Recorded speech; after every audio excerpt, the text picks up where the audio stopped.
이틀 연속 코로나19 신규 확진자는 400명 초반에 머물면서 진정세를 보이고 있습니다. 하지만 다중이용시설의 영업이 재개되고 주말 이동량이 다시 늘어나면서 재확산 가능성에 대한 우려의 목소리도 나오고 있습니다. 유재복 해설위원 그리고 이형민 세브란스 진단검사의학과 교수와 함께 상황 살펴보겠습니다. 안녕하십니까? 자, 신규 확진자 수 이틀째 400명인데 사실상 국내에서 확진된 확진자 수는 300명대예요. 그렇죠. 해외에서 들어오는 환자들이 한 30명 정도가 매일 나오니까요. 300명대 후반 정도 되고요. 환자 수가 줄면 사실 이렇게 전해드릴 내용이 많지 않습니다. 네. 계속해서 안정세를 보이고 있다는 말씀을 드릴 수 있겠고요. 다만 사망자는 아직까지도 계속 늘고 있죠. 왜냐하면 환자 발생과 사망에 이르는 데까지 시간 차이가 있기 때문에 지금 사망자는 한 달 전에 확진 환자들이 이제 옮겨오는 것으로 봐야 되니까요. 다만 위중증 환자는 지속적으로 줄고 있다는 점. 네. 그러면 사망자도 이제 조금 있으면 감소세로 돌아서지 않을까 이렇게 예상이 되고요. 지역적으로 특이한 것은 어제 대전 지역에는 확진자가 한 명도 없었습니다. 네. 그래서 16개 시도에서 확진 환자가 나온 것, 그 정도를 꼽을 수 있겠습니다. 예. 어제 저희 시간에도 이제 박근혜 전 대통령이 확진 직원과 밀접 접촉을 하면서 검사를 받게 됐다라고 했는데 음성으로 결과가 나오지 않았습니까? 네, 그렇습니다. 그러니까 박근혜 전 대통령은 주기적으로 외부 병원에서 진료를 받거든요. 네. 그 진료 때 같은 차에 탔던 경호를 맡았던 직원인데 그 서울구치소가 지난 18일, 19일 이틀 동안 직원 전수 조사를 했습니다. 네. 거기서 나왔고요. 박근혜 전 대통령이 병원에서 병원 치료를 받기 위해서 이 확진 환자하고 접촉했던 거는 그 전날입니다. 18일. 그래서 이제 박근혜 전 대통령이 검사를 받았는데 음성이 나왔죠. 그런데 서울구치소에서 박근혜 전 대통령 독방을 쓰기 때문에 사실은 이제 수감자하고 접촉할 일은 없는데요. 예. 어쨌든 여성 수감자이기도 하고 여성 수감자에 대한 전파 가능성도 있고 그리고 이제 박근혜 전 대통령이 약간 좀 고령이기도 하기 때문에 이분이 지병이 있지 않았습니까? 그래서 병원을 항상 다녔던 곳이 이제 서울 성모병원인데요. 이쪽에 네. 이제 격리해서 2주 동안 밀접 접촉자니까요. 격리해서 2주 동안 아마 검사를 여러 차례 해서 격리 해제되는 날까지는 아마 그곳에 머물 것으로 이렇게 보입니다. 네. PCR 검사로는 음성이 나왔지만은 2주간 병원에서 격리 생활을 해야 되는데 말이죠. 지금 동부구치소의 이제 확진자는 지금 더 이상 소식을 듣지 않았습니다만은 서울구치소에서 또 이제 직원의 확진 사실이 드러났는데 왜 이렇게 계속 이어지는 거죠? 아직도 숨은 감염자가 있다는 얘기입니까?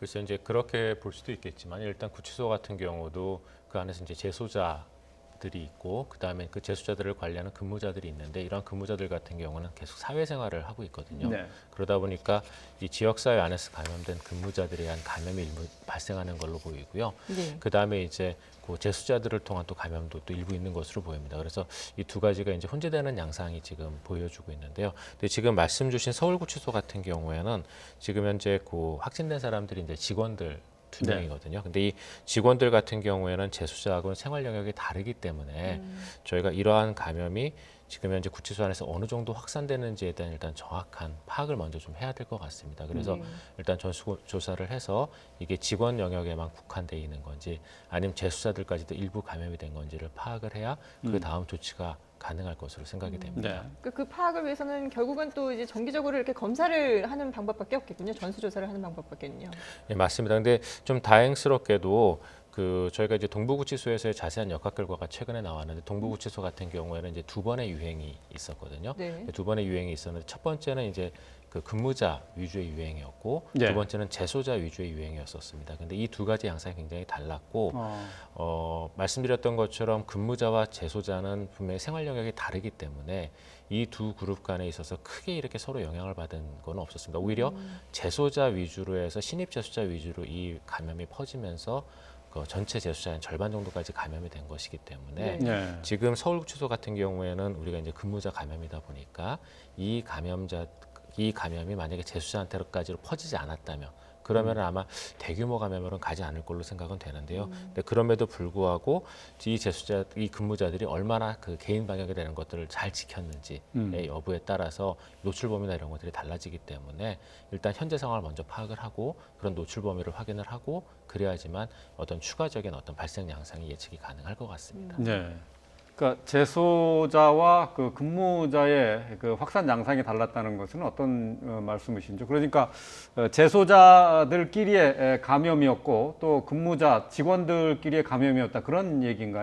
예, 그러니까 근무자들 같은 경우에 있어서는 재소자하고 이제 밀접한 접촉이 비교적 그렇게 흔하지가 않고 생활 영역, 그러니까 식사를 포함한 이런 생활 영역 같은 것들이 좀 분리가 되어 있는 상황들이 일부 있거든요. 네. 그러다 보니까 이러한 감염들이 그 안에서 근무자들끼리 안에서 주로 이제 일어나는 양상이 되고 이 감염이 재소자한테로 직접적으로 이렇게 대규모로 전파되는 건 아닌 걸로 보여요. 그렇지는 않았고요. 예, 예. 단 재소자 안에서 감염이 일어날 경우에는 이분들은 굉장히 많은 생활 영역을 공유를 하고 있고, 그다음에 그러니까 밀집화된 네. 그러한 그 방 안에서 수감이 되기 때문에 이 감염이 폭발적으로 늘어나는 그런 특성들이 있습니다. 예. 근데 다행히 이제 서울구치소는 동부구치소하고는 다르게 지금은 일단 재수자만 확인이 된 상태이기 때문에 이 재수자들의 노출 범위, 그 다음에 연관이 되어 있는 역학관계 같은 것들을 좀 빨리 파악을 해서 대규모 감염으로 가는 걸 막으면 될 것 같습니다. 예, 그러니까 동부구치소 같은 경우는 이제 과밀 정원을 초과한 과밀 수용 환경이 문제였다라는 것을 이제 밝혀냈다 그런 얘기가 되겠네요. 예. 자, 지금 뭐 방역 당국에서도 얘기를 하고 있습니다만은 최근에 이제 주말에 이동량이 좀 늘고 있어서 혹시나 이것이 감염 확산으로 이어지는 게 아니냐 하는 우려를 낳고 있어요.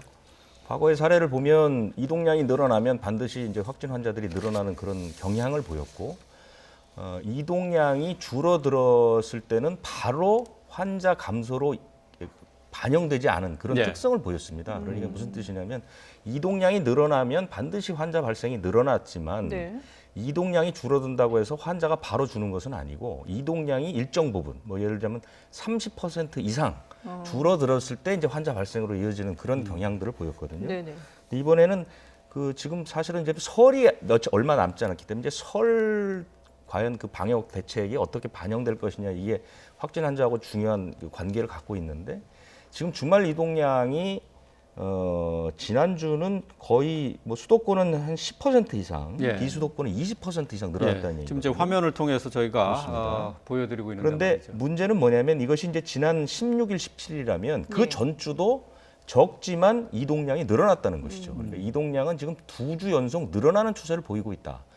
이동량이 많아진다는 것은 사람 사이에 접촉이 늘어난다는 뜻이거든요. 네. 그렇기 때문에 환자 발생을 늘리는 아주 중요한 요인으로 작용을 하고 있습니다. 그래서 이 부분은 사실은 좀 지금 아마 피부로 느끼시는 분들이 많을 텐데, 네. 지난 18일에 일부 이제 업소 영업이 재개되면서 사실 상당히 사람들이 많이 모이고 있는 그런 모습들을 많이 보셨을 텐데요. 이동량과 함께 지금은 사실 굉장히 불안한 요소로 작용할 가능성이 있습니다. 예. 교수님 어떻습니까? 지금 상황은 일단은 확진자가 확연히 줄어들었고 좀 안정세를 보여주고 있는 그런 모습인데, 지금 저희가 앞서 살펴본 것처럼 이동량도 늘어나고 있고 또 다중 이용 시설을 이용할 수 있는 그 제한도 좀 많이 풀린 부분이 있기 때문에 앞으로 글쎄요, 어떻게 이게 작용을 할지 좀 우려는 되거든요. 어떻게 평가하세요? 예, 맞습니다. 저도 좀 많이 우려되는 상황인데요. 네. 왜냐하면 이제 이동량이 조금 전에 말씀 주셨던 것처럼 이동량이 지난 주말에 굉장히 많이 증가했는데 지난 주말에 확진자 상황을 보시면은 일요일은 다행스럽게도 이제 389명, 400명 아래의 확진자가 발생을 했지만 금요일도 580명, 토요일은 520명의 확진자가 발생을 했거든요. 그럼 이렇게 500명 이상의 확진자가 발생한 상황에서 이동량이 지금 증가한 상황이기 때문에 이런 것들이 만약에 이 코로나19 전파하고 연결이 된다면은 그러면은 우리가 이번 주말 정도부터는 다시 또 늘어나는 확진자 숫자를 볼 수도 있거든요. 그래서 지금의 상황이 절대로 안정된 상황이 아닙니다. 네. 아직까지도 굉장히 많은 확진자가 있는 상황이고, 그런 상황에서 이동량의 이런 급속한 증가는 분명히 우리가 우려할 만한 것이라고 볼 수 있을 것 같습니다. 네. 앞서서 저희가 이제 리포트를 통해서도 잠시 살펴봤는데요. 이제 집합 금지 업종이 이제 일부 완화가 되면서 카페 영업이 이제 가능해지지 않았습니까? 근데 카페에서 마스크를 쓰지 않은 채 대화를 한다거나 노트북을 보고 있다거나 하는 것들이 이제 자주 목격이 된다고 해요. 이제 이런 것도 사실은 방역 수칙을 완화해 주면서 요구했었던 게 수칙을 그만큼 또 철저히 지켜야 된다는 것 아니겠습니까? 예, 맞습니다. 저희가 이제 11월 초부터 이 코로나19 3차 유행, 대유행이 시작이 됐었는데요. 그 3차 대유행의 시작의 원인은 제가 생각하기에 크게 두 가지입니다. 첫 번째는 이 동절기를 맞이하면서 이 계절적인 요인에 의해서, 즉 실내 활동이 많아지고 그러면서 이제 환기가 어려워진 그러한 요인이 하나가 있을 것 같고요. 두 번째는 10월 말 11월 초에 걸쳐서 이루어졌던 어떤 생활 방역의 완화, 이 두 가지가 크다고 생각을 하거든요. 예. 그런데 이 두 가지의 그 요인 때문에 생겼던 그 3차 유행을 결국은 저희가 명목상으로는 그 3단계까지 가지는 않았지만 거의 3단계보다 더 심한 그러한 사회적 거리두기 원칙까지 적용을 하면서, 그리고 또 대규모 진단검사를 도입을 하면서 결국 우리가 지금까지 이제 끌어내린 한 네. 500명까지 네. 이제 감소시킨 거거든요. 근데 지금의 상황이 우리가 지금 11월 초에 그러한 3차 대유행이 시작됐던 상황에 비해서 바뀐 게 그닥 없습니다. 계절적인 요인은 그대로고요. 그 다음에 사회적 거리두기도 만약에 우리가 그 당시처럼 지금 완화된 사회적 거리두기를 만약 개개인이 계속 시행을 한다면은 결코 바뀐 게 없는 상황이 되거든요. 그러면은 그 당시에 하루에 한 100명 정도 되던 상황에서 순식간에 두 달 만에 거의 뭐 1000명 이상의 환자가 지금 발생하는 상황까지 갔는데 지금은 하루에 500명의 환자가 있는 상황입니다. 그럼 당연히 이 상황에서 지금 지난 11월 달과 똑같은 그러한 사회적 거리두기가 유지가 된다면, 즉 개인들이 개인 방역이나 생활 방역을 제대로 지키지 않는다면 훨씬 더 빠른 속도로 올라갈 가능성이 높습니다. 그래서 지금은 굉장히 주의해야 될 시점이라고 봅니다. 예, 그렇군요. 그러면 지금 이제 그 정부에서 방역 당국에서 뭐 집합 금지 업종을 풀어준 부분들도 있고 여러 가지 좀 완화를 했습니다만은 5명 이상 모이는 것은 아직까지도 이게 계속 유지를 하고 있거든요. 이게 설 연휴 이후, 뭐 설 연휴까지도 계속 이어져야 된다고 보십니까? 저는 좀 그렇게 생각을 하는데요. 이게 이제 국민들한테 어떤 이러한 사회적 거리두기 완화나 이런 것들이 어떤 영향을 줄지에 대해서 파악을 하고 그다음에 정확한 일관된 메시지를 줘야 된다고 생각을 하거든요. 근데 지금 현재 중요한 거는 지역 사회 안에 얼마나 감염자가 숨어 있느냐입니다. 근데 우리가 지금 보면은 감염 경로를 확인 중인 것들이 아직까지도 20%가 넘고요. 거의 한 23% 정도 되거든요. 그 다음에 지역 사회 안에 들어있는 감염자를 우리가 추정할 수 있는 숫자가 몇 가지가 있는데 그 중에 하나가 임시 선별진료소에서 양성률이 있고요. 이게 아직까지도 0.34% 정도 됩니다. 어저께가. 네. 그러니까 1월 초 12월 말에 비해서 그닥 바뀌지 않았습니다. 그게 하나가 있고, 두 번째는 입원 환자에 대한 대부분의 지금 의료기관은 입원 환자에 대한 선별 검사를 시행을 하고 있는데요. 거기에서 지금 양성자가 나오는 것도 전체 선별의 한 0.02% 정도 되거든요. 근데 이것도 역시 12월 말에 비해서는 그렇게 많이 떨어지진 않았습니다. 그 얘기는 지역사회에 아직까지도 많은 그 코로나19 확진자가 숨어 있다는 뜻이기 때문에 네네. 이런 상황에서 사회적 거리두기를 섣불리 완화하는 거는 금방 확 늘어난 그런 확진자하고 연결될 수 있다고 생각을 합니다. 예. 네. 자, 어제가 코로나19 발생 1년째가 되는 날이었었죠. 정부는 희망의 봄을 앞당기겠다면서 국민들에게 희망의 메시지를 전했습니다. 정세균 총리 얘기 잠시 들어보고 오겠습니다.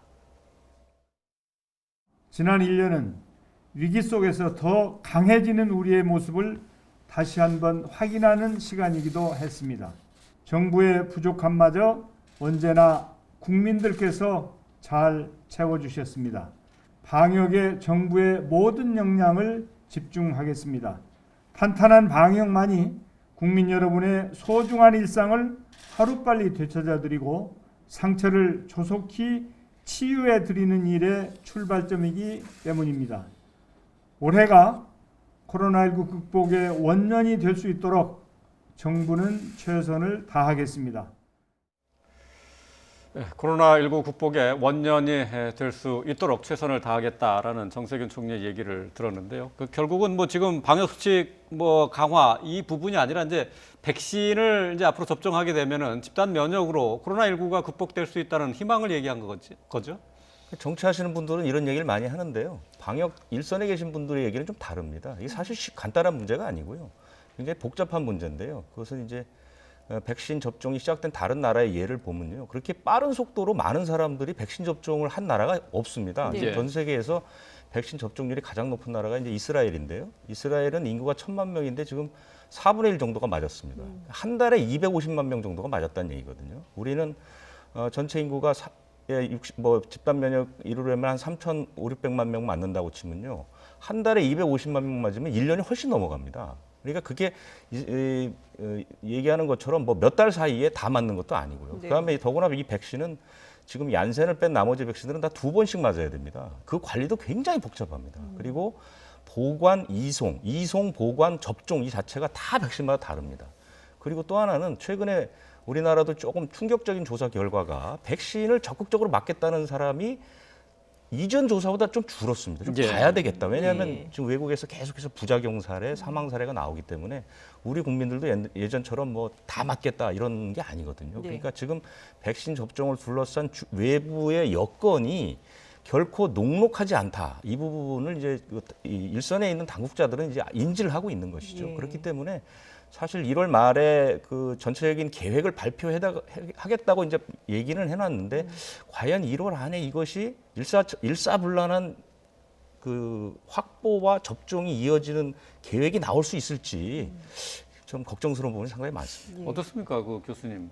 진짜 백신 접종에 대해서 아직 그 확실한 자신감이 좀 없는 건가요, 현장에서는? 자신감이 없다라기보다 아직 세부적인 계획을 지금 구축 중이라고 보시는 게 좋을 것 같고요.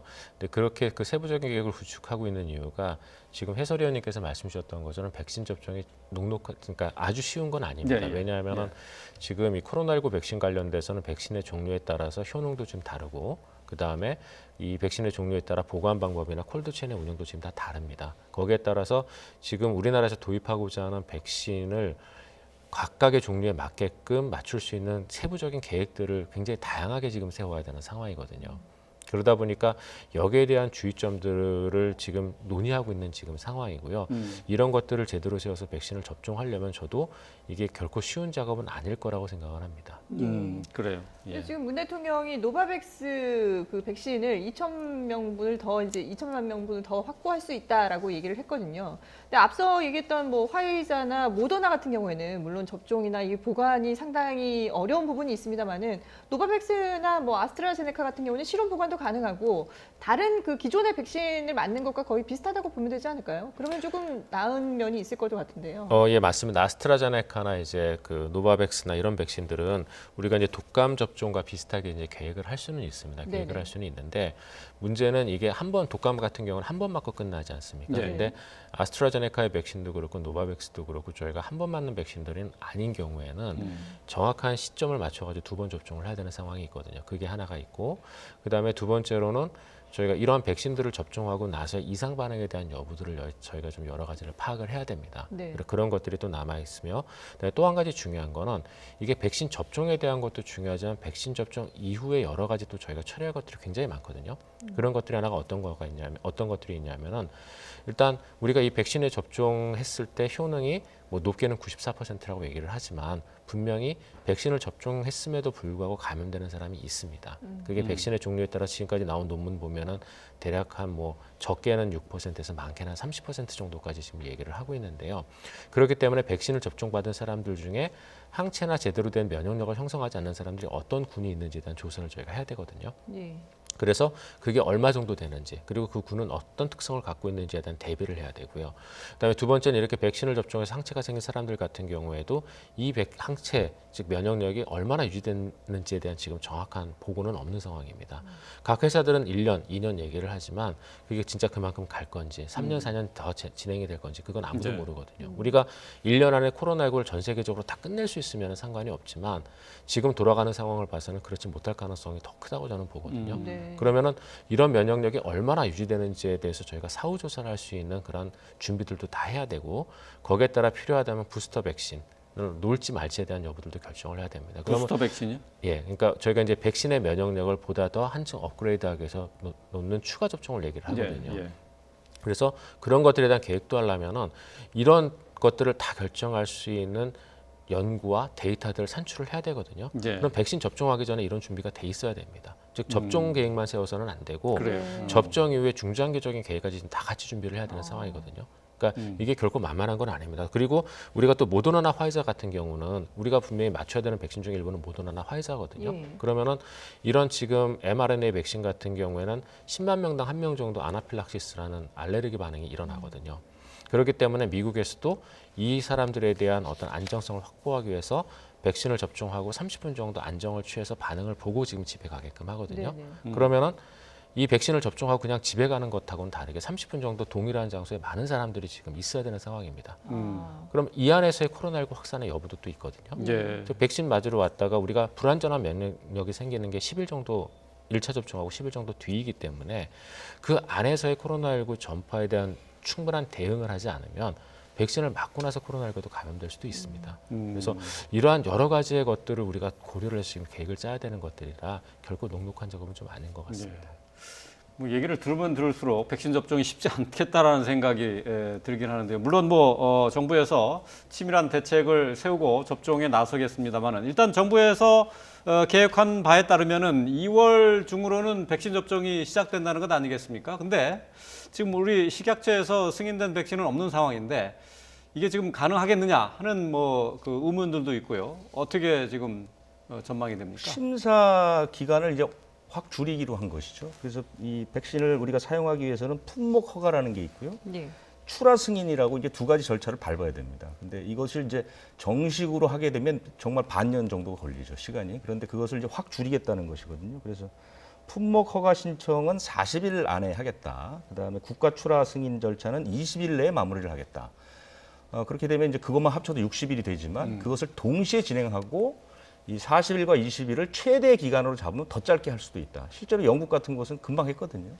아스트라제네카가 아마 이제 첫 번째로 이 절차를 밟고 있는데요. 아마 빨리 되면 2월 초순쯤에 승인이 나고 허가가 나고 이제 물건이 들어오게 되면 월말에 하는 것은 문제가 없을 것 같고 이제 코백스라는 곳에서 이제 또 물건이 들어올 가능성이 있다고 지금 계속 얘기를 하는데 코백스는 그러니까 전 세계의 그 모든 나라들을 우선적으로 20%씩은 다 나눠주는 것이고요.